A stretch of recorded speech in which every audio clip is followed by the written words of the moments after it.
Hello दर्शन नमस्ते। आज म हजुरहरूलाई चिली ओइल बनाउन देखाउन गइरहेको छु।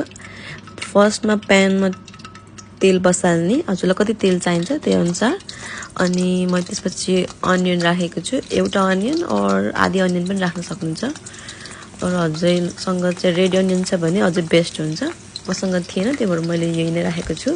त्यसपछि 4-5 वटा क्लब्स गार्लिकको, अनि अदुवाको 2-3 पिस, त्यसपछि सिनेमन स्टिक 3-4 वटा, अनि तेजपत्ता मैले चाहिँ 4 वटा राखेको छु, अनि क्लब्स अनि इलायची राख्नु।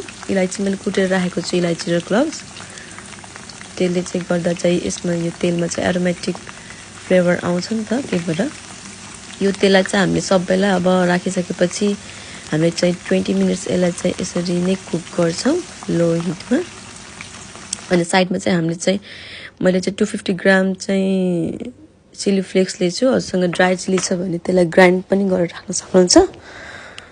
अनि यो चाहिँ मैले अलिक प्यानमा लिएको छु। अहिले हामीले तातो तेल यसमा राख्दाखेरि तल नडढोस् भनेर चाहिँ त्यो अलिक ख्याल गर्नु होला।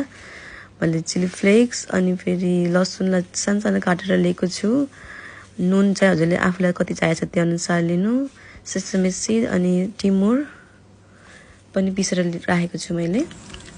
अनि यो तेल हाम्रो यस्तो भयो 20 मिनट्समा।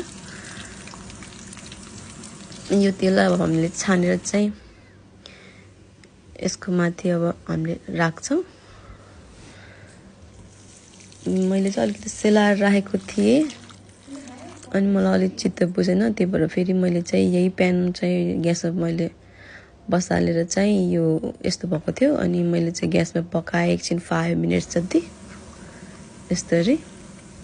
अनि मेरो चिली ओइल रेडी भयो। यो खानेहरूमा एकदम मिठो एनहान्स गर्छ यसले।